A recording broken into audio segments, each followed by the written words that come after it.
ابھی سنا کہ اوباما کی پھپھو ہے، اوباما کی خالہ آئی ہوئی ہیں، اوباما کے چچا آئے ہوئے ملنے کے لیے. سنا ایک انگریز آیا، ہمارے امام صاحب تھے جہاں میں نے کراچی میں جہاں میں رہا ہوں نا 30 سال، تو وہاں مسجد کے امام صاحب تھے اٹک کے، تو ان کے کوئی ریلیٹو یو کے میں تھے، تو کوئی انگریز ملنے کے لیے آ گیا اٹک. انہوں نے اپنے اس انگریز دوست کو لندن سے دعوت دی، کہاں کی؟ اٹک کی، کہ اٹک آؤ کبھی ہمارا گاؤں دیکھو. وہ انگریز جب اٹک آیا نا تو ہمارے امام صاحب بتاتے تھے کہ جس اٹک کے آدمی نے انگریز کو انوائٹ کیا تھا اس نے لوگوں سے انگریز کو ملوانا شروع کر دیا. یہ کون ہے جی؟ یہ میرا ماموں ہے. یہ کون ہے جی؟ یہ دوسرا ماموں ہے. یہ کون ہے جی؟ یہ تیسرا ماموں ہے. یہ کون ہے جی؟ یہ چوتھا ماموں ہے. یہ کون ہے جی؟ یہ پانچواں ماموں ہے. یہ کون ہے؟ یہ چاچا ہے. یہ دوسرا چاچا ہے. یہ تیسرا چاچا ہے. یہ چوتھا چاچا ہے. یہ پانچواں، یہ چھٹا، یہ ساتواں. یہ کون ہے جی؟ بھتیجا ہے. یہ پہلے چاچا کا بیٹا ہے. یہ دوسرے چاچا کا تیسرا بیٹا ہے. یہ تیسرے چاچا کا پہلا بیٹا ہے. یہ چوتھے چاچا کا 8واں بیٹا ہے. اور ایکسپیکٹڈ بھی ہیں ابھی بہت سارے. چاچے بھی ایکسپیکٹڈ ہیں اور بھتیجے بھی ایکسپیکٹڈ ہیں. ابھی چاچے ختم نہیں ہوئے ہیں، دادا الحمدللہ جوان ہے ابھی بھی. یہ تو وہ مال دکھا رہے ہیں جو مارکیٹ میں آ چکا ہے. اچھا، چاچے، پھپھو، ماموں، بھتیجے، کزن، وہ ایک لائن لگی ہوئی ہے. کہہ رہے ہیں پھر اس انگریز کی دعوتیں شروع ہوئی. اب ظاہر ہے باہر سے مہمان آئے ہیں تو ہر آدمی دعوت کرے گا. بڑے چاچا نے، پھر دوسرے چاچا، وہ انگریز دعوتیں کھا کھا کے پاگل ہو گیا. انگریز سے پوچھا تمہارا کیا؟ اس نے کہا بس میں ہوں. ایک گرل فرینڈ ہے، اب اماں کہیں اولڈ ہاؤس میں ہوں گی، مدر ڈے کے موقع پر چاکلیٹ لے کے جائے گا ان کے پاس. ابا مارکیٹ سے کیا ہے؟ بازوں کے ہوتے بھی ہیں، نہیں بھی ہوتے، کوئی اتنا بڑا ایشو نہیں ہے. ٹھیک ہے، پوچھتے ہیں آپ ابا والے ہیں وداؤٹ ابا ہیں؟ آپ ابا والے ہیں یا وداؤٹ ابا؟ وداؤٹ ابا ہیں تو کوئی بات نہیں، سنگل مدر. اور اگر ابا ہیں تو ٹھیک ہے، کیوں ہونے سے بھی کوئی فرق؟ ہوں گے تو کیا کر لیں گے وہ. ہمارے ہاں ابا بہت، ہمارے ہاں تو یتیم کے فضائل کیوں ہیں؟ باپ نہیں ہے بھائی، سر سے سایہ ختم ہو گیا. اس کے سر پہ ہاتھ رکھو گے، جتنے بال ہاتھ کے نیچے آئیں گے اتنی نیکیاں آپ کو ملیں گی. اس کی کفالت پہ نبی نے فرمایا یتیم کی کفالت کرنے والا میرے ساتھ جنت میں ایسے ہوگا. کیوں؟ اسلام بہت بڑا نقصان مانتا ہے جس بچے کا باپ مر گیا. اللہ کہتے ہیں اس کا تو سایہ چھن گیا، کیونکہ باپ سے زیادہ غیرت اولاد کے حق میں کسی میں نہیں ہوتی. اتنا بڑا نقصان باپ کا مرنا، اتنا بڑا نقصان ہے. اور جو قوم باپ پیدا ہی نہیں ہونے دے رہی، وداؤٹ باپ پیدا ہو رہی ہے. تو وہ انگریز جب ملا نا، یہ چچا، یہ ماموں، وہ حیران ہو گیا، بھائی کیا مسئلہ ہے یار. یہ بڑا خوش ہوا، بڑا متاثر ہوا، یار تمہارا تو ایک مضبوط خاندانی نظام ہے.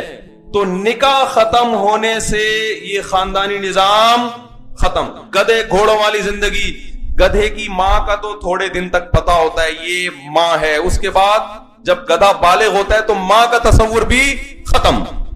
پھر گدھا نہ ماں کو دیکھتا ہے نہ باپ کو دیکھتا ہے، باپ تو ویسے ہی نہیں ہوتا اس کا.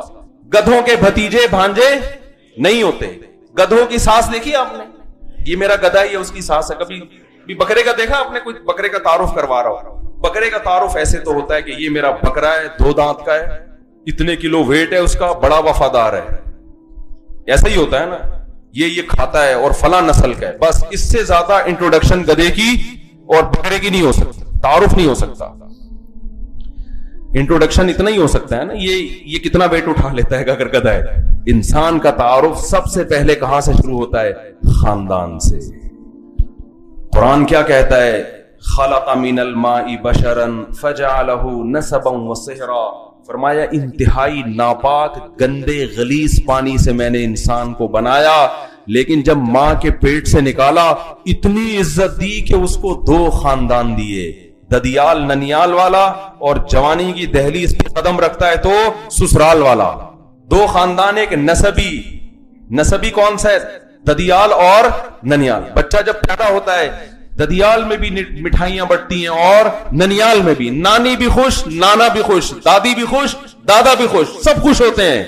ماموں بھی خوش اور پھپھی بھی خوش، خالہ بھی خوش، چاچا بھی خوش. دونوں خاندان خوشیاں مناتے ہیں کہ نہیں مناتے؟ عقیقے پہ سب کو بلایا جاتا ہے. اگر آپ ددیال کو بلائیں، ننیال کو نہ بلائیں، ان کا موڈ آف ہو جائے گا کہ ہم اس بچے کے کچھ نہیں لگتے, ہمیں کیوں نہیں بلایا بھائی, بچہ پیدا ہوا ہے تم نے بکرا کاٹا ہے تو ماموں کو کیوں نہیں بلایا, خالی چاچا کو کیوں فوکس کیا ہے بھائی. اس کا مطلب ماں کے رشتوں کی اہمیت نہیں ہے. یہ تانا ملتا ہے کہ نہیں ملتا, ماموں کو بلاؤ چاچا کو نہ بلاؤ, چاچا کا میٹر شارٹ ہوگا کہ نہیں ہوگا, اور چاچا کا میٹر کبھی بھی شارٹ نہیں ہونا چاہیے, کیونکہ چاچا کا فیوز اڑتا ہے. ڈائریکٹ کیا اڑتا ہے, فیوز اڑتا ہے. وہ چاچا ہے, غیرت دکھاتا ہے وہ زیادہ. دو خاندان کیا مناتے ہیں, خوشیاں, اور جب بالغ ہوتا ہے نکاح کرتا ہے تو ایک اور خاندان ملتا ہے, اس کو کیا کہتے ہیں, سسرال. پشتوں میں پتہ نہیں کیا کہتے ہیں مجھے, چلے جو بھی کہتے ہیں, سسرال کہتے ہیں اس کو. نسبن و صہرا, قرآن کہتے ہیں سسرالی. آپ کسی اجنبی کے گھر چلے جاؤ, جب تک رشتہ نہیں ہوا, لڑکی کا باپ پوچھے گا بھائی اس گلی میں کیوں ٹہل رہے تھے, میں 2 دن سے دیکھ رہا ہوں تو کیا گھوم رہے ہیں, ہوتا ہے نا, حالانکہ کوئی اس کا تعلق نہیں ہوتا, کچھ نہیں, لیکن شبہ پتا ہو جاتا, کتے پہ چھوڑ دے گا اس کے پیچھے گلی بہل لے کے, اس کو دیکھو کیا کر رہی. لیکن اگر رشتہ ہو جائے, نکاح ہو جائے, پھر گلی محلے میں گھومو گے, لڑکی کا باپ کہے گا یہاں کیوں گھوم رہے ہو بیٹا, ادھر گھر میں آؤ بیٹھو, ایسے ہی کہے گا نا, گھر میں بیٹھو. پھر اگر وہ آپ کو چائے نہ پلائے اور کھانا نہ کھلائے, چپلی کباب کا نہ پوچھے, تو آپ کو غصہ آئے گا, بھائی میں اس کا داماد ہوں یار اور میرے کو پوچھتے نہیں ہیں یہ لوگ. بالکل ایٹیٹیوڈ کیا ہو جاتا ہے, بدل جاتا ہے. یہ عزت ملتی ہے انسان کو نکاح کے بعد. بھی ایجوکیشن, ایکچولی بھی میں ہماری بیٹی پڑھ رہی ہے, پیغام آ گیا آپ کی بچی کے لیے. بندہ بھی انسان کا بچہ ہے, ٹھیک ٹھاک ہے, فٹ فاٹ ہے, لیکن ہماری بچی میڈیکل سائنس کے بھی 2 سال میڈیکل کالج میں پڑھ لی. ایکچولی کتنے رہ گئے ہیں, 2 رہ گئے ہیں, پھر ہاؤس جاب بھی ہے, تو 3 سال کے بعد شادی ہوگی.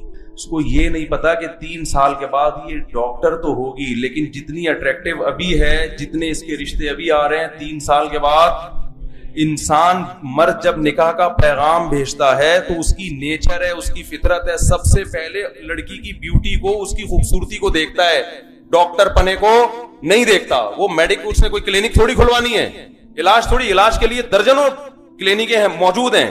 ہاں دونوں چیزیں اکٹھی ہو جائیں, خوبصورت بھی ہے, ڈاکٹر بھی ہے, پھر کہتے ہیں چلو. سب سے پہلے وہ کس کو فوکس, آپ کو 90 سال کی کوئی نوبل انعام یافتہ ڈاکٹر مل جائے, بڑھیا, کرو گے شادی؟ کہے گی میرے پاس اتنی ڈگریاں, نوبل. کیا ہے بھائی, آپ کو میں ماں بنانے کے لیے تیار ہوں, میری والدہ کا انتقال ہو گیا, آپ آ جائیں ان کی جگہ. یہ نیچر ہے, نیچر سے تھوڑی کوئی لڑ سکتا ہے. کتنے لوگ میرے جاننے والے ایسے ہیں جنہوں نے اپنی بیٹیوں کی ایجوکیشن کمپلیٹ کرانے کے چکر میں نکاح میں تاخیر کی, اب وہ خون کے آنسو روتے ہیں, خون کے آنسو روتے ہیں. تو بھائی یہ نکاح کے بعد بھی ہو سکتا ہے. یہ کس نے کہہ دیا کہ شادی کے بعد ایجوکیشن نہیں ہو سکتی؟ ہو سکتی ہے, بالکل ہو سکتی ہے.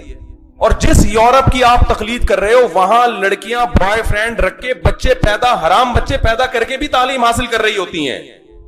تو آپ حلال کر کے کیوں نہیں ہو سکتا بھائی؟ یہ ایک دماغ میں بس ایک بٹھا لیا ہے کہ نہیں ہو سکتا. تو دوسرا ان کا فوکس کس پر ہے کہ اگر نکاح بالفرض کرنا بھی ہے تو جلدی تمام کام جب فارغ ہو جائیں گے تمام کاموں سے اس کے بعد, لیکن اس کے بعد اکثر لڑکیوں کی شادیاں نہیں ہو پاتی. تیسرا کام انہوں نے یہ کیا ہے کہ اگر بالفرض, پہلے تو یہ کرنی نہیں ہے, دوسرا کرنی ہے تو دیر سے, اور پھر کرنی بھی کتنی ہے بولو. یہ ان کی سوچ بتا رہا ہوں. آپ کہیں ہر 4 شادیوں پہ, میں 4 شادیوں پہ نہیں آ رہا, میں آپ کو ان کی سوچ بتا رہا ہوں کہ وہ کیا چاہتے ہیں, کتنی ہو, ایک. اس سے کیا ہوگا, قوم کی بیوہ, طلاق یافتہ, جو عورتیں مردوں سے زیادہ پیدا ہو چکی ہیں, جن کے لیے کوئی مرد اللہ نے مارکیٹ میں رکھا ہے ہی نہیں, وہ زنا پر مجبور ہوں گی, وہ شادی شدہ لوگوں کے گھروں کو بھی خراب کریں گی, جس سے جو ایک شادی والے ہیں وہ بھی برباد ہوں گے. ان کا نظام بھی, اب دفتروں میں فون آتے ہیں خواتین کے کہ میرا میاں جاتا ہے دفتر میں اور دفتر میں ایک حسینہ کے ساتھ اس کا تعلق ہو گیا ہے, وہ حسینہ کنواری ہے, اس کو کوئی لفٹ نہیں کرا رہا, تو ہمارے میاں نے کیا کیا, اس کو لفٹ کرانا. میاں کو تو تلاش ہوتی ہے ایسی خاتون کی, اس سے یہ گھر بھی جو بسا ہوا گھر ہے وہ بھی کیا ہو رہا ہے, برباد ہو رہا ہے. طلاق کا ریشو کیا ہوگا, بڑھے گا. اس کے لیے یہ ان کے 3 ہدف ہیں, دوبارہ بتا دیتا ہوں, یاد رہیں. نمبر 1 شادی کرنی نہیں, نمبر 2 کرنی ہے تو دیر سے, اور ہر صورت میں ایک. اس کے لیے ان کا طریقہ کار کیا ہے, کو ایجوکیشن, بس, اور کچھ کرنے کی ان کو ضرورت. لڑکے لڑکی کو ساتھ بٹھا دیں, کیونکہ مرد کو جب فری میں عورت ملے گی تو وہ ساس کی ٹینشن نہیں لے گی, وہ سالوں کی ٹینشن, کیونکہ ٹینشن ہے بھائی. بیوی کو جب گھر میں لے کر آؤ گے تو آپ دیر سے آؤ گے تو بیوی پوچھے گی کہاں تھے. آپ میٹر گھماؤ گے تو اپنے بھائی کو فون کرے گی. تمیز ایک تو آپ بھی 2 بجے رہا ہے کمبخت, اور بات بھی تمیز سے نہیں کرتا. بھائی آ جائیں گے لڑنے کے لیے, وہ ہم نے تمہیں اپنی بہن اس لیے دی تھی کہ تم راتوں کو 3 بجے آؤ. گرل فرینڈ میں سالوں کی ٹینشن ہوتی ہے. وہ ایک میاں آیا نا, عورت تو دیکھتی ہے نا, بیوی تو پکڑتی ہے, اور اس کو بیوقوف بنانا بھی آسان نہیں ہوتا. ایک آدمی کی شراب پی کے گھر لیٹ آنے کی عادت تھی, بیوی سے پٹتا تھا, وہ پھر سالوں سے بھی پٹتا تھا. ایک دن کیا ہوا, وہ دیر ہو گئی اس کو, تو اس کو اندازہ ہوا کہ اب میں پٹوں گا. تو وہ گھر سے دیوار سے نا, پتہ نہیں پشاور میں پتلی گلی ہوتی ہے کہ نہیں ہوتی, پتلی گلی سے ٹاپ کے آیا. پتلی گلی سے ٹاپ کے آ کے بیٹھ گیا اپنا لیپ ٹاپ لے کے, جیسے آفس کا کام کر رہا ہے, بہت تھکا ہوا ہے. تو بیوی نے کہا کمبخت آج پھر پی کے آیا ہے. کہتا نہیں. کہہ رہے بریف کیس کھول کے کیوں بیٹھا ہوا ہے؟ لیپ ٹاپ کی جگہ بریف کیس کھول کے کیوں بیٹھا؟ گرل فرینڈ میں یہ ٹینشن بولو نہیں ہے. جب تک تعلق ہے نہیں تو جاؤ دفع ہو یہاں سے. کوئی پوچھنے والا نہیں ہے, قانون بھی نہیں پوچھتا, قانون بھی نہیں پوچھے گا, نہ وراثت ہے اس کی کوئی. تو اس لیے مرد کو جب فری میں لڑکی ملے گی تو وہ نکاح پہ آمادہ نہیں ہوگا, کیونکہ نکاح کے بغیر زندگی میں مرد کا فائدہ ہے, عورت کا نقصان. اور شادی شدہ لائف میں عورت کا فائدہ ہے, مرد کی ذمہ داریاں بڑھ جاتی ہیں. عورت کے حقوق کی بات اگر کرتے ہو تو جو نکاح کو پروموٹ کر رہے ہیں وہ عورت کے حقوق کے قائل ہیں, جو نکاح کو سے ختم کر رہے ہیں. دیکھو عورت کی آزادی کا مطلب پتہ ہے کیا ہے؟ لیبل بہت اچھا ہے, عورت کی آزادی, مگر اس کا مطلب یہ عورت تک پہنچنے کی آزادی. مرد کے لیے عورت تک پہنچنے کو آسان بناؤ تاکہ جب چاہے اپنی حرام خواہش کو وہ آسانی کے ساتھ پورا کر سکے. وہاں ایسا ہی ہوتا ہے, جب تک وہ جوان ہے عورت اس سے مرد فائدہ اٹھاتا ہے. جہاں بڑھاپا آیا, ٹیشو پیپر استعمال کرنے سے پہلے کتنا اچھا ہے, استعمال کے بعد کوئی ویلیو رہتی ہے؟ ایسا ہی حال ہوتا ہے عورت کا. نکاح میں عورت خاندان میں بن جاتی ہے, اب اس کو چھوڑنا بھی آسان. آپ طلاق کی بات کرو گے, آپ کے سالے ڈنڈے لے کے آ جائیں گے, سسر آ جائے گا, قانون حرکت میں آ جائے گا. چھوڑنا, گرل فرینڈ کو چھوڑنا 2 منٹ کی بات ہے. تو اس کے لیے جو طریقہ انہوں نے استعمال کیا, پہلا طریقہ کیا کہ کو ایجوکیشن سسٹم. قرضے آپ کو اسی بیس پہ مل رہے ہیں. میں لوگوں سے کہتا ہوں دیکھو اگر کو ایجوکیشن سسٹم کو آپ ختم نہیں کر سکتے, کم از کم اتنا کر لو کہ لڑکیوں کے لیے الگ کالج بنا لو. لڑکیوں کے پاس یہ آپشن ہو, جس نے کو میں پڑھنا ہے وہ جائے وہاں, لیکن جس نے حیا کے ساتھ, عزت کے ساتھ پردے میں پڑھنا ہے اس کے لیے کم از کم آپشن تو ہو نا. یہ آپشن ہی اگر ختم کر دیں گے تو پردے دار لڑکی بھی ایجوکیشن کے لیے کو میں جانے پر مجبور ہوگی. کم از کم اتنی آواز تو اٹھائی جا سکتی ہے پشاور والوں کہ ہمیں لڑکیوں کے لیے الگ اسکول, الگ کالج, الگ یونیورسٹی چاہیے. لڑکے برباد ہو جائیں, کم از کم ہماری عورتیں تو خراب نہ ہو نا. خاندان تباہ ہوتا ہے عورت کے خراب ہونے سے, مرد کے خراب ہونے سے محدود بربادی پھیلتی ہے, عورت کے تباہ ہونے سے بہت زیادہ بربادی پھیلتی ہے. تو ان کا انہوں نے اس کے لیے کیا طریقہ اختیار کیا مرد اور عورت میں؟ دیکھو ابھی وزیر اعظم نے حجاب پر ذرا سی بات کی تھی نا, پورا میڈیا حرکت میں آ گیا. وہ اگر نماز کی بات کرتا کوئی پرابلم نہیں تھی, حج سستا کر دیتا کوئی پرابلم, پردے کی بات ہوگی ایک دم اٹھ جائیں گے. تو اب میں آپ کو بتا رہا ہوں انہوں نے جو کرنا تھا کر لیا, آپ نے کیا کرنا ہے بالکل اس کے اپوزٹ. نمبر 1, کو ایجوکیشن کے خلاف آواز اٹھانی ہے. ہمیں تعلیم چاہیے, ہم تعلیم کے خلاف نہیں ہے بلکہ فرض سمجھتے ہیں. نماز روزے کی طرح ہم ایجوکیشن کو فرض سمجھتے ہیں, ہمارے مذہب کا حصہ ہے. داؤد علیہ السلام کے ہاتھ میں اللہ نے لوہے کو نرم کر دیا, یہ بھی تو ایک تعلیم ہے نا. اسلحہ بناتے تھے. یوسف علیہ السلام کو اللہ نے اکنامکس کا علم دیا, یہ بھی تو ایک ایجوکیشن ہے. یہ تو ضروری ہے. ہمیں ایجوکیشن چاہیے مگر حیا کے ماحول میں, بے حیائی کے ماحول میں. لڑکیوں کو لڑکیاں پڑھائیں گی, لڑکے مرد پروفیسر نہیں پڑھائیں گے. اور لڑکیوں کو فیمیل اور میل کو کون پڑھائے گا؟ میل پڑھائیں گے. میل کو فیمیل نہیں پڑھائے گی, ہم نہیں برداشت کریں گے اس کو. یہ براڈ مائنڈڈ بنتے بنتے اسی چڈی بنیان پہ آ جاؤ گے تم, جو انگریز آیا ہوا ہے. یہ لباس وباس ختم ہو جائے گا سب. دوسرا کام ہم نے کیا کرنا ہے, انگریز نے کیا کہا, انگریز نہیں کہتا میں اس کو, جو بھی اسلام کیونکہ انگریزوں میں یورپ میں بھی بہت سے ایسے لوگ ہیں جو ہماری باتوں سے ایگری ہیں. سارے گورے ایک جیسے نہیں ہیں, یہ ذہن. امریکہ میں ایسی کالونیاں آپ کو ملیں گی جو 100% عیسائی مذہب کو فالو کر رہے ہیں پردے کے معاملے میں.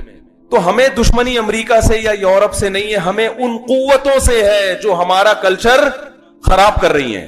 وہاں بھی ایسے لوگ ہیں جو پردے کو پروموٹ کرنا چاہتے ہیں, شراب کو ختم کرنا چاہتے ہیں معاشرے سے. تو ہم نے کیا کرنا ہے, گورے وہ جو اسلام دشمن قوتیں ان کی خواہش تھی کہ نکاح سرے سے کیا ہی نہ جائے, ہم نے اس کے اپوزٹ چلنا ہے. ہم نے کیا کرنا ہے, ہمارے مذہب نے کیا کہا ہے, نکاح کے بغیر زندگی نہیں ہے. دوسری بات, انہوں نے یہ کیا کہ نکاح دیر سے کرنا ہے, ہم نے اس کے الٹا کیا کرنا ہے, جلدی. کتنی جلدی؟ معذرت کے ساتھ آپ کہیں گے میرا بیان ایک صاحب نے سنا, مجھے انوائٹ کیا اپنے ولیمے میں جاتا نہیں, انہوں نے کہا میں آپ کو میرے ولیمے میں آنا پڑے گا اس لیے کہ میں آپ کا بیان سن کے شادی کر رہا ہوں. تو میں نے اپریشیٹ کرنے کے لیے میں نے کہا پھر ہم آؤں گا. میں چلا گیا, میرا خیال تھا کوئی 17 سال کا لڑکا ہوگا یا 18 سال کا, جو میرا بیان سن کے جلدی شادی کر. 40-42 سال اس بندے کی عمر ہوگی. تو میں نے اس سے کہا کچھ زیادہ جلدی نہیں ہوگی, تھوڑا لیٹ ہو جاتا. یعنی بیان سن کے جلدی شادی ہو رہی ہے, کتنے سال میں, 40-42 سال. میں نے کہا بہت جلدی ہو گئی, تھوڑا سا لیٹ ہونا چاہیے, اتنی جلدی بھی ٹھیک صحت کے لیے ٹھیک نہیں ہے. تو جلد نکاح کا مطلب پتہ ہے کیا ہے, جو پیغمبر نے بتایا. دیکھو یا تو اپنے کلچر کو فالو کرو یا کس کو, اسلام کو. ہمارا کوئی کلچر نہیں ہے, نہ مہاجر, نہ پٹھان, نہ پنجابی. ہم نے جب کلمہ پڑھا نا تو کلچر ختم. بہنوں کو وراثت دینی پڑے گی. بعض قوموں میں کلچر ہے کہ بہنوں کو وراثت نہیں دیتے. بھائی کلچر نہیں, آپ کو دیکھو انگریز میں تو وراثت ہے ہی نہیں سرے سے. وہ تو جو مر گیا تو سارا پیسہ بینک کھا لے گا, اس کو پہلے وصیت کرنا ضروری ہے کس کی ہے. تو کتوں کے نام بھی جوائنٹ اکاؤنٹ کھولتے ہیں, کتوں کے نام سے جوائنٹ اکاؤنٹ. ہمارے یہاں تو بیوی کے ساتھ کھولا جاتا ہے نا اکثر جوائنٹ اکاؤنٹ, کہ میں ملک سے باہر ہوں تو بیگم کو اجازت ہے یہاں سے, جیسے وہ پینٹ سے پیسے نکال سکتی ہے تو اکاؤنٹ سے بھی پیسے نکال سکتی ہے. پینٹ سے پتہ نہیں چلتا کتنے پیسے نکلے, اکاؤنٹ سے کم از کم پتہ چل جاتا ہے. یہ فائدہ ہوتا ہے جوائنٹ اکاؤنٹ کھلوانے میں, ورنہ وہ پتلون سے کیا پتہ کتنے نکال رہے گا, گن کے تھوڑی رکھتا ہے آدمی. تو اس لیے لوگ اب سمجھداری کا مظاہرہ کرتے ہیں, اکاؤنٹ کھلواتے ہیں تو اس سے پتہ چلتا ہے بھائی اتنے نکال. یہ آپ کو گر دے کے جا رہا ہوں. انگریزوں کے ہاں جوائنٹ اکاؤنٹ کھل رہے ہیں کس سے, کتوں کے. یہ بھی ہو رہا ہے معاشرے میں. تو جب نکاح نہیں ہوگا تو پھر یہی ہے, اولاد تھوڑی, پھر تو کتے ہی اولاد بنیں گے آپ کی.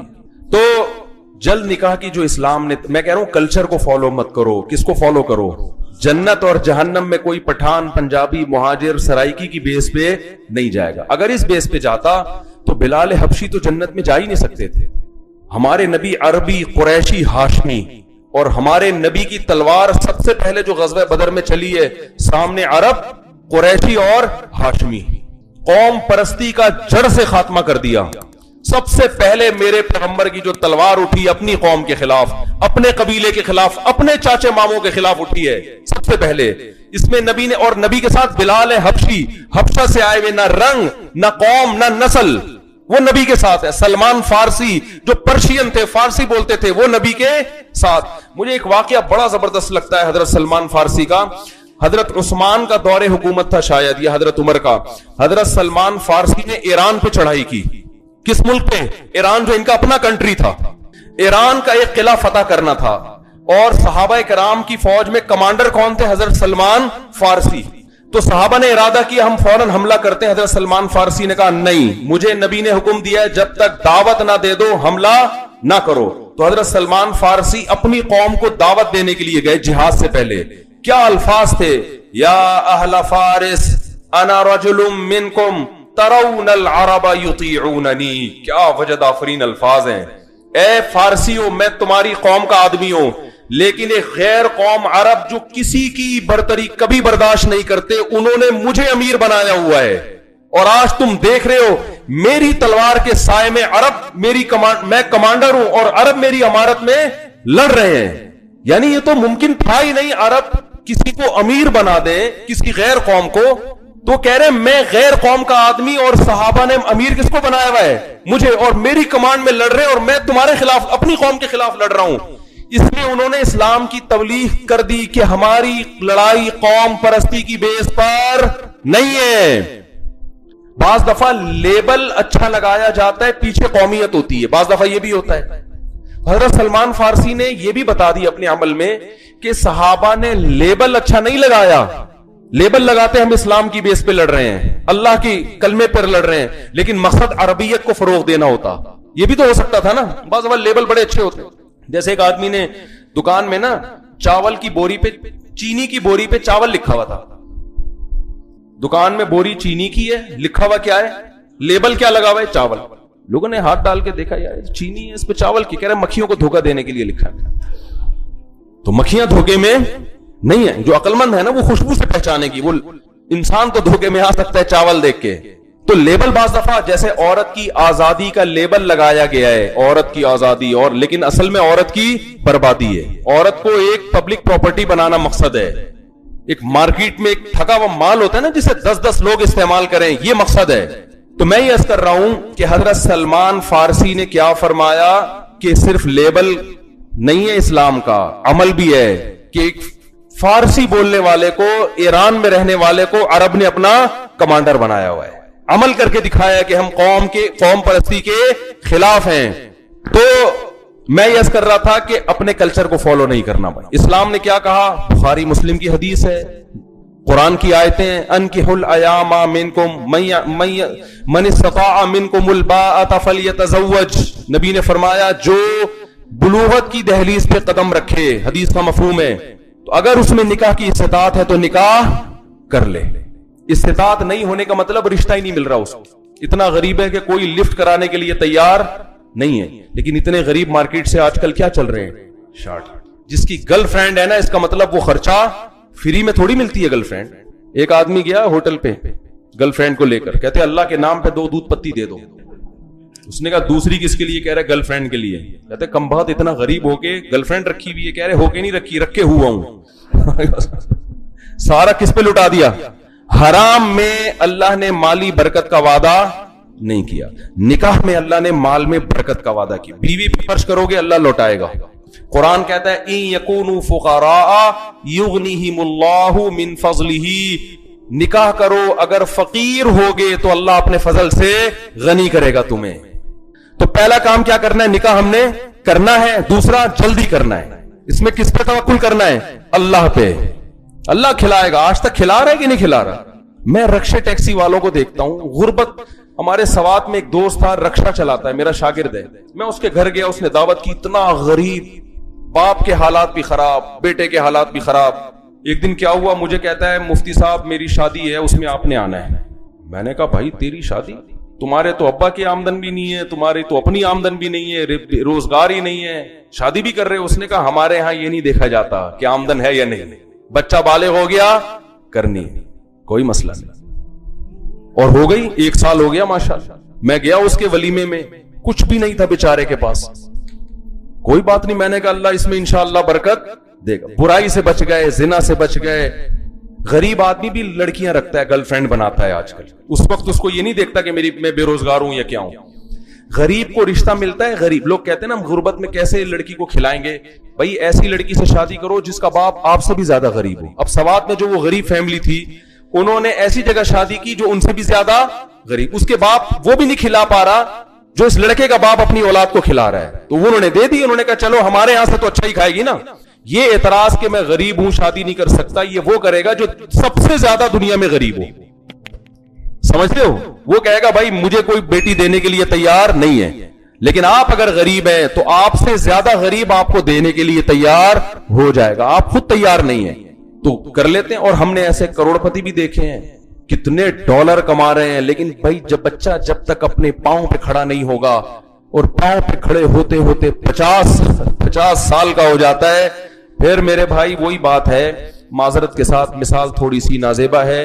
ایک بوڑھے کے سامنے بادام آئے, وہ غریب تھا, اس نے کبھی بادام نہیں کھائے تھے. جب بادام آئے تو کہنے لگا ہائے ہائے. بادام خریدے اس نے اپنے پیسوں سے نا, گھر لے آیا کہ چلو ہم نے غربت میں کبھی بادام کے پیسے نہیں تھے تو بس سوکھے چاول کھا کے گزارا کیا, آج اللہ نے پیسہ دیا ہے تو ہم بادام خرید کے کھائیں گے. جب بادام لا کے رکھے, افسوس سے کہنے لگا کہ جب دانت تھے تو بادام نہیں تھے, اب جب بادام ہے تو دانت چبانے کے لیے دانت نہیں. سمجھ میں آ رہی ہے؟ کہہ رہے جب اللہ نے دانت دیے تھے تو بادام کھانے کے پیسے نہیں دیے تھے, جب اللہ نے بادام کے پیسے دیے دانت چھین لیے, اب کیا کروں گا اس کو, میں کیسے کھاؤں گا. تو ہم نے کیا کرنا ہے بھائی, نکاح جلدی کرنا ہے.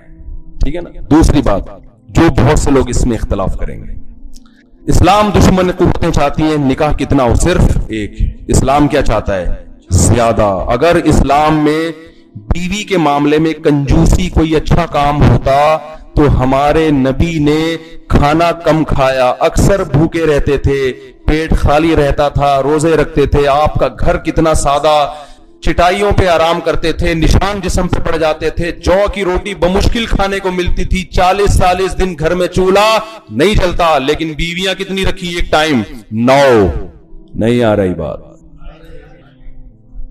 تو یہ بتا دیا کہ زیادہ بیویاں, گرل فرینڈ ایک بھی نہیں, بیویاں زیادہ رکھنا یہ سنت ہے پیغمبر کی, یہ عیاشی نہیں ہے. عیاشی ہوتی تو ہمارے سابق صدر کی 4 بیویاں ہوتی اس وقت. جو عیاش لوگ ہوتے ہیں نا وہ کتنی رکھتے, ان کو پتا ہے بھائی ایک ساس کو افورڈ کرنا بڑا مشکل, 4 ساسیں بتاؤ ہے مشکل کام ہے یا نہیں ہے. ایک بیوی سے آپ کو 3 سالے جہیز میں ملے, فرض کرو 3 بھائی تھے, اس 4 سے کتنے ملیں گے, 12 سالے افورڈ کر لو گے. نہیں آ رہی بات میرا خیال ہے. یہ عیاشی کہاں سے ہو گئی بھائی. اور پھر لیپ ٹاپ کے بجائے بریف کیس کھول کے دکھاؤ, آپ 4 خاندانوں سے پٹو گے کہ نہیں پٹو گے, چاروں جگہ کمپلین جائے گی. کم بخت لیپ ٹاپ بول کے کیا کھول کے بیٹھا ہوا تھا, بریف کیس کھول کے بیٹھا ہوا تھا. تو یہ ذمہ داری ہے, اور اسلام نے اجازت بھی اسی شرط کے ساتھ دی ہے کہ سب کے حقوق برابر ادا کرو. قرآن کہہ رہا ہے اگر حقوق ادا نہیں کر سکتے پھر تمہیں اجازت نہیں ہے. ظلم تو ظلم ہے نا, وہ تو اجازت تھوڑی ہے, برابری ہے ان میں. اس کا فائدہ کیا ہوگا, بس یہ آخری بات ہے, بیان ختم کر رہا ہوں. اس کا فائدہ یہ نہیں ہوگا کہ پشاور میں ہر پشتو بولنے والے کی 4 بیویاں ہو جائیں گی. اس خوش فہمی میں آپ مبتلا نہیں رہیں. لوگ کہتے ہیں کہ یار کیسے ہو, اتنی تو عورتیں اللہ نے پیدا ہی نہیں کی ہیں کہ ایک کے مقابلے میں 4. اس کا فائدہ یہ ہوگا کہ جب ہر مرد ایک سے زیادہ بیوی رکھنے کی کوشش کرے گا تو عورتوں کی طرف نکاح کے پیغامات کی کثرت بڑھ جائے گی. ادھر سے پیغام آیا, ادھر سے پیغام آیا, وہ پہلی بیوی کے لیے بھیج رہا ہے پیغام, وہ دوسری کے لیے, وہ تیسری کے لیے, وہ چوتھی کے لیے, وہ دوسری کے لیے, وہ تیسری کے لیے. سپلائی کے مقابلے میں ڈیمانڈ. اکنامکس کے طالب علم بھی کچھ یہاں بیٹھے ہوں گے نا. سپلائی کے مقابلے میں ڈیمانڈ کیا ہو جائے گی, بڑھ جائے گی. اس میں لڑکی کے باپ کے لیے سلیکشن میں آسانی کہ میں اپنی بیٹی اس پہلی والی کو دوں, دوسری والے کو دوں, تیسری والے کو دوں, چوتھی والے کو. این ممکن ہے جو دوسری تیسری کر رہا ہو اس میں ایسے سرخاب کے پر لگے ہوئے ہو کہ وہ کہے اس کوارے سے یہ کروڑا گنا بولو بہتر. اس کا امکان ہے. اور یہ بھی امکان ہے کہ وہ ریجیکٹ کر دے, وہ کہے نہیں میں دوسری پہ نہیں, میں کس پہ دوں گا, پہلی پہ. کیونکہ پہلی والے بھی متحرک ہو جائیں گے. ان کو پتا ہے کہ لڑکیاں مارکیٹ سے شارٹ ہوتی جا رہی ہیں, اگر ہم نے ابھی نہیں کی اور ایجوکیشن کے چکر میں دیر کی تو ایک بھی ہمیں نہیں ملے گی پھر بعد میں. بہت مشکل ہے بات سمجھانا, بہت مشکل. یہ بات آخری بات سمجھ میں آئی ہے.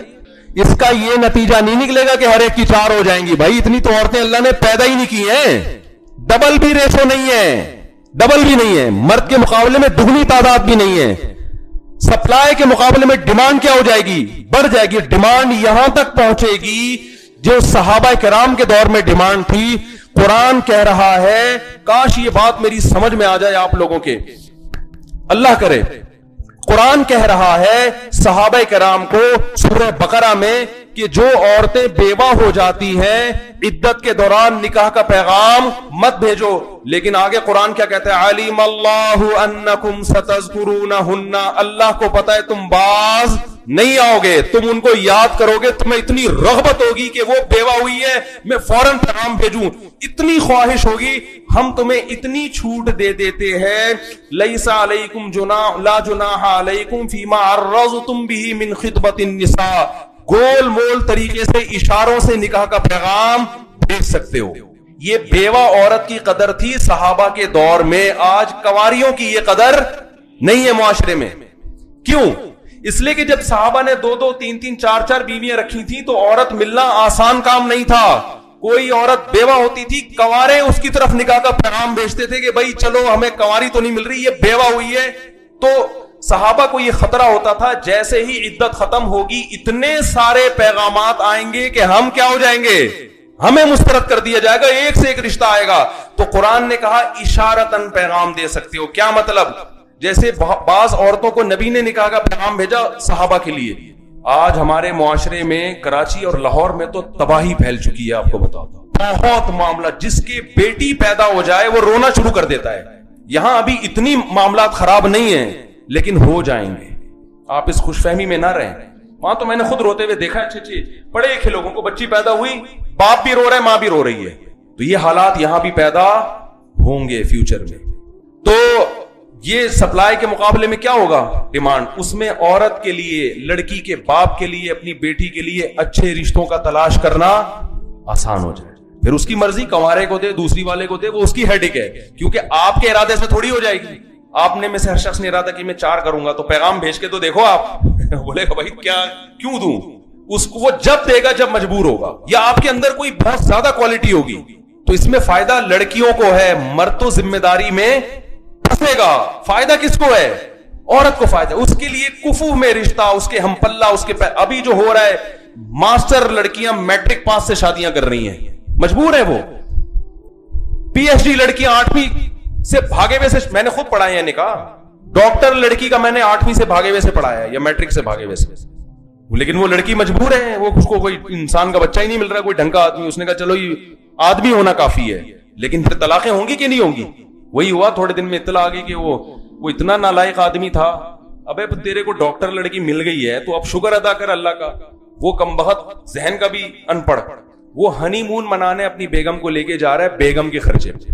یہاں سے ان کے اختلافات, بلکہ بیگم پہ نہیں, اس نے کہا آدھا خرچہ میرا, آدھا بالکل انگریز سسٹم نا. وہاں گرل فرینڈ کو بھی اپنے خرچے پہ برگر نہیں کھلایا جائے. گرل فرینڈ کو بھی, ہمارے یہاں تصور ہے کہ بیگم کے لیے, اور بیگم بھی نئی نویلی دلہن ہو, آپ 2 پیپسی لے کر آئے, دلہن کو دی آپ نے اور کہا اس کے پیسے دو, اسی وقت طلاق مانگے گی نہیں مانگے گی؟ کیا خیال ہے بھائی؟ تو وہ مجھے اس ڈاکٹر لڑکی نے فون کر کے بتایا کہ ہنی مون پہ ہم جا رہے ہیں, فرسٹ ٹائم, ایک تو یہ میٹرک پاس ہے, میں نے شادی کر لی. میں نے کہا چلو یار کوئی بات نہیں, میں ڈاکٹر ہوں, کوئی مسئلہ نہیں ہے. ہنی مون پہ آدھا خرچہ کہہ رہا ہے, کون کرے گا؟ تم آدھا, میں نے کہا میں تو جوڑ کی بات کرتا تھا. میں نے کہا برداشت کرو برداشت. وہ تھوڑے دنوں میں طلاق ہو گئی, اس نے خود ہی لی. بھائی حد ہوتی ہے برداشت. تو میرا خیال ہے پولیس بلوانے کی ضرورت نہیں ہے. حیا کو پروموٹ کرو. حیا آتی ہے نکاح سے, نکاح سے آپ کا خاندان بڑھے گا, حلال اولاد ملے گی, حلال اولاد میں بیٹے ملیں گے, بیٹیاں بڑھاپے میں آپ کی خدمت کریں گی, بیٹے بڑھاپے میں آپ کی. ابھی دیکھو جوانی یہ ہمیشہ نہیں رہے گی. یونیورسٹیوں میں جو آپ کو ایجوکیشن میں بھی مزے آ رہے ہیں نا گرل فرینڈ بوائے فرینڈ کے, یہ مزے تھوڑے دنوں میں کرکرے ہو جائیں گے. جہاں بوڑھے حضرات بیٹھے ان کا میں احترام کرتا ہوں, ان کی توہین مقصد نہیں ہے, لیکن ایک حقیقت ہے, ابھی جو آپ کے موبائل میں حسینوں کے نمبر ہے نا, بڑھاپے میں حکیموں کے نمبر آنے والے ہیں. ہاں ابھی تو آپ نے وسیم ستار کے نام سے گرل فرینڈ کے نمبر سیو کیے ہوئے ہیں. وسیم ستار, وہی مجھے ایک لطیفہ میں سناتا ہوں نا اکثر, بس سنا کے بیان ختم کرتا ہوں. وہ بڑا اس پہ میم سی بن گئی تھی. تو ایک آدمی گرل فرینڈ بہت تھی اس کی, بہت زیادہ گرل فرینڈ رکھی ہوئی تھی. جب شادی ہوئی ہے تو اس نے تو بیوی کو نہیں بتایا کہ میری بہت ساری گرل فرینڈز ہیں. اس نے تو یہی شو کیا میں تو نیک آدمی ہوں. تو جو جیسا ہوتا ہے پھر آگے سے مال بھی اس کو ویسا ہی ملتا ہے. اکثر یہ قاعدہ کلیہ نہیں ہے.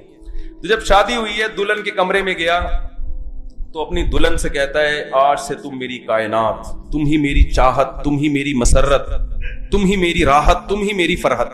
وہ تو ویسے ہی بتا رہے بھائی, فرحت بھی تم, خوشی بھی تم, راحت بھی تم, مسرت بھی تم, کائنات بھی, سب کچھ تم. یہ اس کا بیچارے کا مقصد یہ نہیں تھا کہ گرل فرینڈ کے نام, وہ سمجھی اپنی لڑکیوں کے نام بتا رہا ہے. اس نے کہا آج سے تم ہی میری فرحت, تم ہی میری مسرت, تم ہی میری راحت, تم ہی میری کائنات.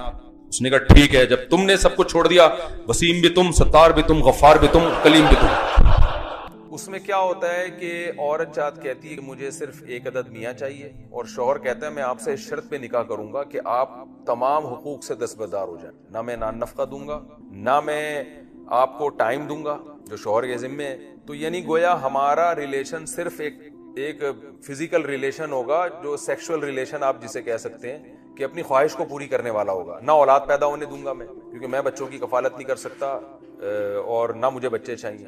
عورت بھی کہہ رہی ہوتی ہے کہ چلو ٹھیک ہے بھائی، میں اگر یہاں آپ سے شادی نہیں کرتی تو میں زنا کی طرف جاؤں گی، پھر تو میں ایک حلال جنسی تسکین کے لیے نکاح کر رہی ہوں. تو استدلال انہی آیتوں سے کیا جاتا ہے. تو خوب سمجھ لیں کہ یہ جو قرآن نے ایک آیت بیان کی، خاص جزوی واقعہ ہے کہ کہیں ایسا ہو سکتا ہے کہ میاں بیوی میں جھگڑا ہو رہا ہے یا شوہر کے دل میں بیوی کی نفرت اتنی بیٹھ گئی ہے کہ وہ نہیں اس کو ٹائم دینا چاہتا، اس کو پتا ہے میں جب آؤں گا پھڈا ہوگا. ایسا بھی بعض دفعہ ہوتا ہے کہ مجبوری میں بھی یہ یہاں تک نوبت پہنچتی ہے. بعض دفعہ عورت اتنی بد اخلاق ہوتی ہے کہ شوہر کو پتا ہے میں اگر 1 گھنٹہ بیوی کے ساتھ بیٹھ گیا تو یہ بیلن گھر میں چلیں گے اور سر ایک دوسرے کے پھٹیں گے. بعض عورتیں ایسی بد اخلاق ہوتی ہیں. میں نہیں کہہ رہا کہ وہ عورتیں جو تفسیر کا لیکچر سنتی ہیں ان کے علاوہ، لیکن ہوتی ہیں. بعض دفعہ مرد بد اخلاق ہوتا ہے. عورت کو پتا ہے کہ جب یہ گھر میں آئیں تو یہ ہلاکو خان بن کے آتے ہیں اور سر پیٹنا شروع آتے ہیں. بعض خواتین کے جو بتاتی ہیں کہ ہمارے میاں جب گھر میں آتے ہیں تو بچے بھی کانپنا شروع کر دیتے ہیں اور میں بھی، اور ایک ٹینشن ہی دیتے ہیں. لیکن طلاق کی صورت میں اور اس سے بڑا نقصان ہوتا ہے. تو ایسی صورت میں شوہر کا مزاج ایسا ہے یا بیوی کا مزاج ایسا ہے تو بجائے طلاق کے بھائی آپس میں بیٹھ کے طے کر لیں کہ آپ وہیں رہیں، اسی گھر میں رہیں، میں اس گھر میں رہوں گی، خرچہ بھیج دیا کریں، نہ میں آپ سے طلاق لے رہی ہوں، نہ میں آپ کو بچوں سے ملنے سے روک رہی ہوں. یا شوہر کہہ دے کہ بھائی بیگم میں جب 1 گھنٹہ بیٹھتا ہوں تو لڑائی ہوتی ہے، تو بہتر ہے کہ ہم میاں بیوی کے رشتے میں جڑے رہیں، بچوں کو مل جل کے پال رہے ہیں. ہم دونوں کے اندر اللہ نے ڈیزائرز رکھی ہیں، میں بھی حرام سے بچنا چاہتا ہوں، تم بھی حرام سے بچنا چاہتی ہو. جب خواہش ہوگی ہم دونوں ملاقات کر لیں گے تاکہ برائی سے بچے رہیں. باقی ہم ایک دوسرے کے ساتھ بیٹھیں گے نہیں. آپ نے تجربہ کر کے دیکھ لیا، جب بیٹھتے ہیں تو سر پھوڑ کے اٹھتے ہیں، ایک دوسرے غیبتیں کرتے ہیں، بہتان تراشیاں کرتے ہیں، ساری روحانیت ختم ہو جاتی ہے. تو ہم اس پہ سلو کر لیتے ہیں کہ ایک دوسرے کا منہ نہیں دیکھیں گے. ہم بہت زیادہ دل کرے گا تو آپ اپنی تصویر بھیج دینا اس میں موبائل پہ، اور میں آپ کو اپنی پکچر بھیج دوں گا، بس دیکھ کے خوش ہو جایا کریں گے. یہ ہوتا ہے بعض گھر، یعنی یہ اس پر لانا پڑتا ہے ان کو. میں نے خود ایسے بہت دفعہ فیصلے کیے ہیں کہ بھئی یہ 10 سال ہو گئے لڑتے لڑتے، اب بہتر یہی ہے کہ الگ الگ رہا کرو آپ دونوں، اور جو ہے بچوں کو مل جل کے پالو. ایسے بھی کیس ہمارے سامنے آئے ہیں، 20-20 سال سے میاں بیوی بچوں کی خاطر ملے ہوئے، آپس میں زیادہ گپ شپ نہیں لگاتے وہ، کیونکہ ان کو پتا ہے جب بات ہوگی تو لڑائی ہوگی. تو یہ ایک ایسا ہے کہ اتفاق سے کبھی ایسا ہو جائے تو پھر یہ صلح کی بات ہے. یہ نہیں کہ اس کو آپ معاشرے میں ایک سسٹم بنا کے رائج کر لیں. اس کی یہ شریعت کے مزاج کے بالکل خلاف ہے، نکاح کی مصلحتوں کے بالکل خلاف ہے. تو عربوں میں جو ایک نکاح مسیار کا دستور چل پڑا ہے، اس کی کبھی بھی ان آیتوں کا سہارا لے کے اس کو ہم اپریشیٹ نہیں کر سکتے. اس لیے کہ اگر وہ سسٹم معاشرے میں رائج ہو گیا نا، اور مردوں نے یہ شرطیں لگانا شروع کر دی کہ بھائی ہم ان عورتوں سے نکاح کریں گے جو اپنے حقوق تمام حقوق سے دستبردار ہو جائیں، ورنہ ہم آرام سے بیٹھے نکاح ہی نہیں کر رہا، تو عورت تو بیچاری مجبور ہو جائے گی. پھر ظاہر ہے اس کو زنا کا خطرہ ہے تو وہ مجبور ہو کے اپنی شرطوں سے دستبردار ہوگی. چلو بھائی کہ ہمارے ڈیزائرز تو پوری ہوں، لیکن اس کا نتیجہ کیا نکلے گا کہ معاشرے میں جب یہ کام کثرت سے ہوگا تو فیملی سسٹم تباہ و برباد ہو جائے گا. جو ایک نکاح کے نتیجے میں جو ایک اچھا معاشرہ خاندان وجود میں آتا ہے. تو یہ آیتوں سے استدلال کر کے، یعنی ان آیتوں کا سہارا لے کے معاشرے میں نکاح مسیار کو رائج کر دینا، یہ بالکل ناجائز ہے، بالکل غلط ہے، یہ شریعت کے مزاج کے بالکل خلاف ہے. ان آیتوں کا سہارا آپ وہاں لے سکتے ہیں جہاں جزوی طور پر کسی کو ضرورت ہو. جیسے واقعی بعض دفعہ کسی مرد کو ضرورت ہوتی ہے. اس کی مثال ایسے ہے جیسے ایک مرد دوسری شادی کرنا چاہتا ہے، اس کے پاس وسائل ہی نہیں ہے، لیکن اس کے لیے ایک بیوی کافی نہیں ہو رہی. اب مجھے یہاں بھی یہ ڈر لگتا ہے کہ میں جب یہ بتاؤں تو یہ مرد اس کا بھی ناجائز فائدہ نہ اٹھائیں گے. لیکن بہرحال ایک مسئلہ ہے تو مسئلے کے طور پہ بیان کر دیتا ہوں.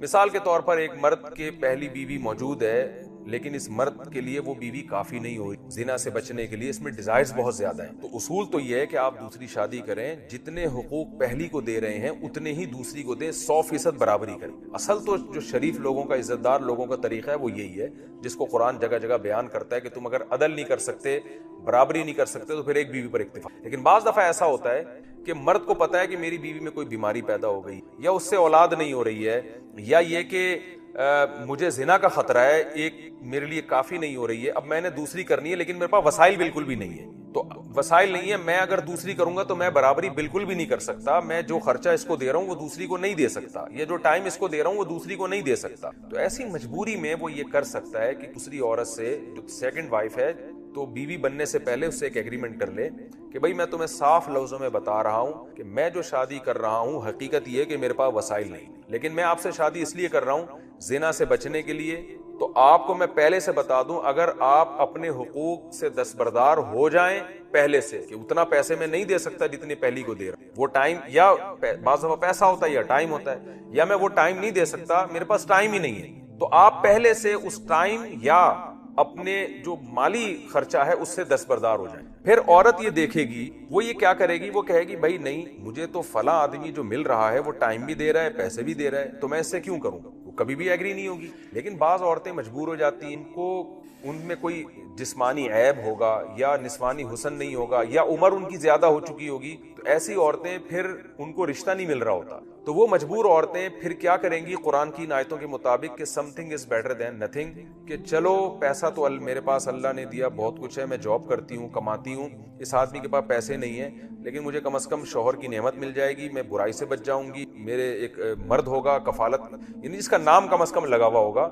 معاشرے میں جو لوگ مجھے الٹی نظروں سے دیکھتے ہیں, جب پتہ چلتا ہے کہ اس کا کوئی شوہر نہیں ہے تو برے لوگ میرا تعاقب کرتے ہیں, ان تمام ٹینشن سے میں بچ جاؤں گی. تو ان جیسی عورتوں اور ان جیسے مردوں کے لیے بھی یہ آیت ہے کہ بھائی سلو کا راستہ اختیار کر لو, کہ نکاح نہ کرنے سے بہتر ہے نکاح کر لو. بعض دفعہ یہ نکاح کرنے کے بعد مسائل پیش آتے ہیں, بعض دفعہ نکاح کرنے سے پہلے پیش آتے ہیں, تو آیت دونوں کو شامل ہے. یہ ایگریمنٹ نکاح کرنے سے پہلے بھی کیا جا سکتا ہے کہ سولو کا راستہ اختیار کر لو, تو یہ جائز ہے. تو یہ ایک مجبوری کے تحت ہو رہا ہے, لیکن اس کو ایک نظام کا حصہ بنا دینا, اس کو معاشرے میں اپریشیٹ کرنا, اس کی اجازت نہیں ہے. میرے پاس لوگ آتے ہیں اور مجھے کہتے ہیں میں دوسری شادی کرنا چاہتا ہوں, لیکن یہ نہ اس کو میں ٹائم دوں گا, نہ میں اس کو پیسے دوں گا, اور کوئی ایسا رشتہ بتا دیں جو صرف جو ہے نا میرے ساتھ بس نکاح کی ایک بندھن میں بن جائے. میں اس سے کہتا ہوں کیوں نہیں دیں گے, آپ کے پاس پیسے ہیں نہیں, کہہ رہے پیسے تو بہت ہیں لیکن میں نہیں یہ ٹینشن اٹھانا چاہتا. تو میں ایسے لوگوں کو طبیعت سے جو ہے نا سنا دیتا کہ آپ جیسے فالتو لوگوں کے لیے ہمارے پاس ٹائم نہیں. تو ایسے لوگ ان آیتوں سے استدلال نہیں کر سکتے. تو یہ آیت کا ایک خاص مفہوم ہے, اس مفہوم کو سمجھنے کی ضرورت ہے. تو ایسا نہ ہو کہ معاشرے میں اس اصول بنا کے نافذ. تو قرآن نے یہ بتایا وہاں جہاں کوئی مجبوری ہو, طلاق تک نوبت پہنچ رہی, تو ایسی کنڈیشن میں بیچ کا راستہ اختیار. تو میں ان لوگوں سے کہتا ہوں جو یورپ میں جاتے ہیں, زنا کا خطرہ ہے, تو بھائی وہ پراپر طریقے سے اگر شادی نہیں کر سکتے, واقعی معذور ہیں, تو کوئی بات نہیں, وہ ایک سلو کا راستہ اختیار کر لیں. بعض دفعہ یہ بھی ہوتا ہے کہ پہلی اتنی سخت ہوتی ہے کہ وہ شوہر کو ایک رات مارکیٹ سے شارٹ ہونے ہی نہیں دیتا, روزانہ رات میرے ساتھ ہی گزارنی, اور مرد کو زنا کا خطرہ ہوتا ہے, تو پھر وہ یہ کر سکتا ہے, دوسری بیوی سے ایگریمنٹ کر سکتا ہے کہ بھئی میں تم سے اس شرط پہ نکاح کر رہا ہوں کہ میں راتیں نہیں گزاروں گا. لیکن میں نے بتایا یہ بھی مجبوری میں, اصل حکم یہ نہیں ہے اسلام کا, اور اس کو کوئی معاشرے کا آپ لا بنا کے یا معاشرے میں ایک رسم بنا کے رائج نہیں کر سکتے. یہ پھر جیسے کہ بعض عرب ممالک میں ہو گیا ہے, مصر میں بھی اطلاعات ملتی ہیں نکاح مسیار کا رواج ہو گیا ہے. اس کا نقصان تو یہ ہوگا کہ مردوں کے جب فری پھوکٹ میں عورتیں ملیں گی تو مرد کسی کی بیٹی کو لا کے گھر کہاں بسا, وہ تو چسکے لینے کا عادی بنی. تو قرآن نے جو ایک استثنائی طور پر, ایک جزوی طور پر ایک حکم بیان کیا ہے, کو معاشرے کا ایک حکم بنانے کی اجازت نہیں. اس سے نکاح کی جو مصلحتیں ہیں وہ ضائع ہوں. تمام پیغمبر گھر بسانے والے تھے. نبی صلی اللہ علیہ وسلم کی 9 زوجات تھیں, کیسے آپ نے ان کا گھر بسایا ہے. حضرت خدیجہ کے ساتھ کیسا آپ نے نباہ کیا ہے. حضرت زکریا علیہ السلام کی جو زوجہ تھی بانج تھی, پوری زندگی اسی بانج بیوی کے ساتھ حضرت زکریا نے گزار دی, اور ان کی زوجہ نے بھی اپنے شوہر کے ساتھ گزار دی, طلاق تک نوبت نہیں آئی.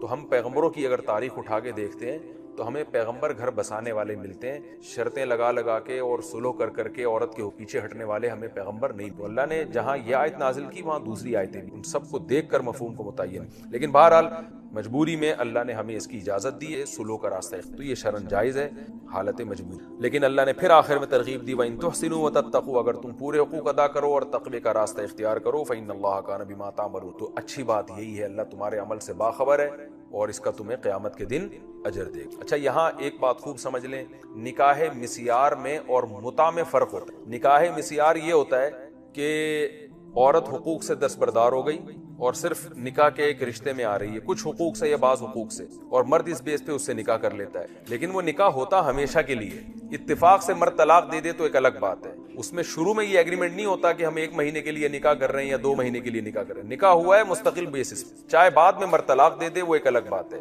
متع میں یہ ہوتا ہے کہ شروع میں ہی یہ طے ہوتا ہے کہ یہ 1 مہینے کی شادی ہے, 2 مہینے کی شادی, 1 سال کی ہے, 2 سال کی, 5 سال کی, 1 گھنٹے کی. تو اس میں اور نکاح مسیار میں زمین آسمان کا فرق ہے.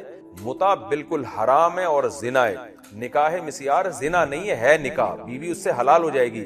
ہاں ہم یہ ضرور کہہ رہے ہیں کہ یہ معاشرے میں ایک لا بنا کے اور ایک رواج بنا کے اس کو شامل کرنا جائز نہیں ہے. بہرحال وہ نکاح, اس میں زنا کا گناہ نہیں ملے گا. متع تو خالصتاً زنا ہے, اس میں اور زنا میں کوئی فرق نہیں. تو لوگ نکاح مسیار کو اور متع کو مکس کر دیتے ہیں. ایک بات تو یہ, ایک اہم بات اور بھی اس سے بارے میں, پھر میں اگلی آیت کی طرف چلتا ہوں. کہ یہ بھی خوب اچھی طرح سمجھ لیں کہ عورت جب اپنے حقوق سے دستبردار ہوگی طلاق سے بچنے کے لیے، اور وہ یہ کہہ دے گی کہ جی آپ خرچہ کم کر دیں، میں آدھا خرچہ معاف کرتی ہوں لیکن اس طلاق نہ دیں، یا آپ مجھے باریاں نہ دیں، میں اپنی باریاں معاف کرتی ہوں لیکن طلاق نہ دیں، تو جب حقوق سے دستبردار ہوگی تو خوب سمجھ لیں یہ دستبرداری موت تک اس پر لازم نہیں، اس کو ہر وقت یہ اختیار ہے کہ اس ایگریمنٹ کو توڑ کے دوبارہ سے حقوق کا مطالبہ کرنا شروع کر دے. یعنی یہ کوئی لازمی حکم نہیں ہے، نہ تو یہ نکاح مسیار میں لازم ہے، نہ نکاح کے بعد لازم. مثال کے طور پر کسی عورت سے آپ کا اس شرط پہ نکاح ہوا کہ بھائی تمہارا نان نفقہ 1 لاکھ بنتا ہے، میں 10-20 ہزار سے زیادہ نہیں دوں گا، یا میں سرے سے نان نفقہ دوں گا ہی نہیں، میں بس تم ویسے میری بیوی فری میں بننا ہے تو بن جائے. یہ ایگریمنٹ ہو گیا، وہ بیوی بن گئی آپ کی. تو اب کوئی قیامت تک یہ لازم نہیں ہوگا، اس کو عورت کو ہر وقت اختیار ہے، وہ کہ میرا جو ایگریمنٹ ہوا تھا میں کینسل کرتی ہوں، مجھے میرے حقوق چاہیے. تو یہ عورت کو ہر وقت اختیار ہے. پھر مرد پھر یہ سوچے کہ میں حقوق دے سکتا ہوں کہ نہیں دے سکتا. دے سکتا ہے تو دینا واجب ہوگا، نہیں دینا چاہتا تو پھر عورت کو یہ حق ہے کہ وہ طلاق کا مطالبہ کرے. بھائی تم تو میرے حقوق نہیں دے رہے تو مجھے فارغ کرو، میں کہیں اور شادی کروں. تو پھر مرد کو ایسی صورت میں اس کو طلاق دینا واجب آئے گا. یعنی یہ ایگریمنٹ قیامت تک لازم نہیں ہوتا، بلکہ ہر وقت ہر فریق کو اختیار ہوتا ہے کہ جب چاہے یہ ایگریمنٹ توڑ دے. سوال پیدا ہوتا ہے اسلام میں معاہدہ توڑنا تو بہت گناہ ہے. بالکل معاہدہ توڑنا گناہ ہے، لیکن یہاں یہ جو معاہدہ ہے نا، اس کی حیثیت خوب اچھی طرح سمجھے. اس کی حیثیت یہ ہے کہ جو حق ابھی واجب نہیں ہوا عورت وہ پہلے سے معاف کر رہی. مثال کے طور پر عورت کہتی ہے میں زندگی بھر آپ سے نان نفقہ لوں گی نہیں. تو آپ مجھے بتاؤ ابھی نان نفقہ شوہر پہ واجب ہوا ہے؟ ظاہر ہے نہیں ہوا. واجب جب ہوگا جب عورت کو نان نفقے کی ضرورت ہوگی، وہ فیوچر میں واجب ہوگا. مثال کے طور پر عورت کو کھانے کے لیے پیسے چاہیے، بجلی کا بل ادا کرنے کے لیے پیسے چاہیے، تو بجلی جب استعمال کرے گی تو بجلی کا بل شوہر پہ واجب ہوگا نا. وہ ابھی استعمال کیا ہی نہیں ہے، وہ تو فیوچر میں ہوگا. تو شریعت کا اصول یہ ہے کہ کوئی حق اگر کسی پر واجب نہ ہوا ہو تو پہلے سے معاف کرنے سے وہ معاف نہیں ہوتا. اس کی مثال ایسے ہے جیسے وراثت. بیٹا باپ کی زندگی میں کہہ دے کہ ابا جو آپ کی مرنے کے بعد مجھے وراثت ملے گی میں معاف کر رہا ہوں، تو 100 دفعہ بھی کہہ دے گا نا، پھر بھی باپ کے مرنے کے بعد اس بیٹے کو وراثت ملے. وجہ کیا ہے کہ وراثت ابھی واجب ہی نہیں ہوئی ہے. بیٹے کو وراثت، بیٹے کا باپ کے مال میں وراثت کا حق ابھی ثابت ہی نہیں ہوا ہے، تو معاف کرنے سے وہ معاف نہیں ہو. تو اس کی حیثیت محض ایک وعدے کی سی ہوگی، اس ایگریمنٹ کی. اس کو حقیقی معنی میں ایگریمنٹ نہیں کہیں گے ہم. یہ ایک وعدہ ہے کہ بھائی میں نہیں لوں گا، تو بعد میں آپ کو یہ اختیار ہے کہ آپ لے لیں اس کو. تو اسی وجہ سے علماء کہتے ہیں کہ وارثین اگر باپ کی زندگی میں معاف کر دیں ہمیں وراثت کا حصہ نہیں چاہیے تو وہ معاف نہیں ہوتا، کیونکہ ایک حق ابھی واجب ہوا ہی نہیں ہے تو معاف کہاں سے ہوگا. اس کی میں ایک اور آسان مثال دیتا ہوں آپ کو. میں نے آپ سے کہا کہ میں آپ سے اگلے سال 1 لاکھ روپے کا موبائل خریدوں گا، اور میرے اوپر جو 1 لاکھ روپے واجب ہوں گے وہ میں نے ابھی سے معاف کر دی. تو جب اگلے سال آپ موبائل خریدیں، میں یعنی خریدوں گا آپ سے، پھر میرے اوپر جو 1 لاکھ روپے، اچھا سوری یہ الٹا مثال میں نے الٹی، میں یوں مثال دیتا ہوں آپ کو کہ میں نے آپ سے کہا کہ اگلے سال آپ مجھ سے موبائل خریدیں گے. میں نے کہا ہاں میں خریدوں. میں نے کہا 1 لاکھ میں خریدیں گے؟ میں نے کہا 1 لاکھ میں خریدوں گا. میں نے کہا وہ 1 لاکھ میں نے ابھی سے معاف کر. شریعت میں معاف نہیں. کیوں؟ اس لیے کہ وہ لاکھ ابھی سامنے والے پر واجب ہوئے ہی نہیں ہے. واجب جب ہوں گے جب وہ موبائل خریدے گا تو اس پر پیمنٹ واجب ہوگی. جب واجب حق آئے گا پھر میں معاف کروں گا تو معاف ہوگا. ابھی حق واجب ہی نہیں ہوا ہے تو شروع کی معافی محض ایک اس کی اخلاقی حیثیت تو ہوتی ہے، قانونی اور شرعی حیثیت نہیں ہوتی اس کی. تو ان مثالوں سے خوب اچھی طرح یہ بات سمجھ لینی چاہیے کہ جو حق واجب ابھی ہوا ہی نہیں ہے تو پہلے سے معاف کرنے سے وہ معاف ہوتا نہیں ہے. اس کا معافی کا ایک محض ایک اخلاقی ذمہ داری ہوتی ہے وہ، اور اس سے زیادہ اس کی کوئی حیثیت. تو خوب یہاں اسی وجہ سے سمجھ لیں کہ اس آیت کی بیس پر یہ جو میں نے ابھی پڑھی ہے کہ میاں بیوی صلح کر لیں، عورت کچھ حقوق سے دستبردار ہو جائے، تو یہ جب عورت حقوق سے دستبردار ہوگی تو یہ اخلاقی طور پہ دونوں پہ ہے کہ وہ حقوق نہ مانگے تاکہ لڑائی جھگڑا ختم ہو. لیکن حق ابھی شوہر پہ فیوچر میں واجب ہوگا تو پہلے سے معاف کرنے سے وہ حقیقت میں معاف ہوتا نہیں. تو جب حق کی ادائیگی کا ٹائم آئے گا تو عورت پر یہ جائز ہوگا کہ وہ کہے بھائی وہ ایگریمنٹ ہم کینسل کر رہے ہیں. لیکن پھر شوہر کو یہ حق حاصل ہوگا کہ وہ یہ کہہ سکتا ہے کہ بھائی میں نے تو آپ کو اپنے نکاح میں رکھا اسی ایگریمنٹ کی، تو پھر میں حقوق نہیں ادا کر سکتا، میں طلاق دے رہا. پھر عورت کو یہ اختیار ہوگا کہ وہ شوہر سے کہہ دے ٹھیک ہے طلاق دے دو. اگر عورت مانگتی ہے تو پھر شوہر پر واجب ہوگا. عورت اگر طلاق نہیں چاہتی تو پھر وہی بات دوبارہ سے لوٹ کر آئے گی، کہے گی بھائی مجھے طلاق نہیں دینا، میں پھر اپنے حقوق سے دستبردار ہو رہی ہوں. پھر شوہر کو یہ حق حاصل ہوگا دوبارہ کہ وہ حقوق سے دستبردار ہو جائے. مطلب یہ کہ یہ ایسا ایگریمنٹ ہوگا جو ہر وقت اس میں تبدیلی کا امکان موجود رہے گا. میاں بیوی میں سے کوئی بھی کسی پر بھی 100% یہ ایگریمنٹ کی پابندی لازم نہیں ہوگی. یہ خوب سمجھ. اس کی میں ایک مثال دے دیتا ہوں جس سے بات سمجھ میں آ جائے گی انشاءاللہ. ہمارے ایک جاننے والے نے سیکنڈ میرج کی. ان کے پاس ٹائم نہیں تھا, پیسے نہیں تھے. بیوی سے ایگریمنٹ کیا میں اس شرط پہ آپ سے شادی کر رہا ہوں کہ پیسے تھے, ٹائم نہیں تھا. تو انہوں نے کہا کہ میں آپ سے اس شرط پہ شادی کر رہا ہوں. وہ خاتون طلاق یافتہ تھی. اس شرط پہ شادی کر رہا ہوں کہ میں آپ کو ایک تگڑا ہر مہینے ایک نان نفقہ دوں. ان خاتون کی حیثیت سے بہت زیادہ, وہ بہت مالدار آدمی تھے. فرض کر لیں کہ وہ 5 لاکھ روپے دوں گا. فرض کرنے میں گورنمنٹ کی طرف سے کوئی پابندی نہیں ہے, فرض کیا جا سکتا ہے. یعنی میں آپ کو جیب خرچی 5 لاکھ روپے دوں گا, لیکن میں ٹائم نہیں دے سکتا. ٹائم مجھے جب ملے گا میں آ جاؤں گا آپ کے پاس. ہفتے میں کم از کم ایک دفعہ ضرور آؤں گا, اس سے زیادہ میں ٹائم نہیں دے سکتا. یہ دونوں کے درمیان سلو ہو گئی کہ مرد نے کہا بھائی میں اس شرط پہ آپ سے شادی کروں گا. لڑکی نے سوچا کہ چلو یار میری تو ویسے ہی شادی نہیں ہو رہی تھی, میں طلاق یافتہ ہوں, میرے بچے بھی ہیں, اب کم از کم 5 لاکھ روپے مل رہے ہیں اور شوہر ہفتے میں ایک دفعہ تو مل رہا ہے نا مجھ سے. اس سے تو بہتر ہے کہ میرا نکاح ہی نہیں ہو رہا تھا. لڑکی نے بھی شادی کر لی, میں نے ہی دونوں کا نکاح پڑھایا, دونوں کی شادی ہو گئی. اب کیا ہوا کہ جی شروع میں تو میاں صاحب ہفتے میں آتے رہے, ہفتے میں 1 دفعہ 2 دفعہ.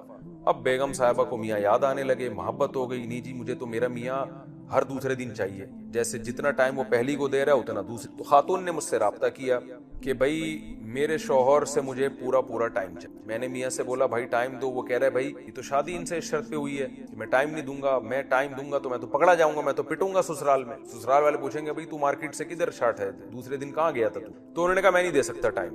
اب کیا مسئلہ ہوا ہے کہ عورت نے کہا, میں نے خاتون سے کہا آپ نے تو ایگریمنٹ کیا تھا.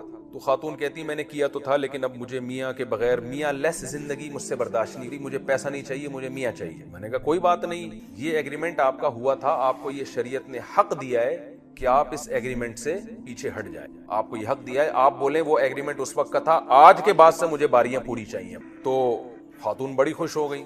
میں نے شوہر کو کہا, میں نے کہا بھائی یہ کہہ رہی ہیں کہ آج کے بعد سے مجھے باریاں پوری, وہ ایگریمنٹ میں کینسل کر. یہ میں اس آیت کو سمجھانے کے لیے آپ کو بتا رہا ہوں. شوہر نے کہا میں تو نہیں بھی دے سکتا بھائی, میں تو پکڑا جاؤں. تو میں نے خاتون سے کہا یہ کہہ رہے نہیں دے سکتا, تو پھر آپ طلاق چاہتی ہیں؟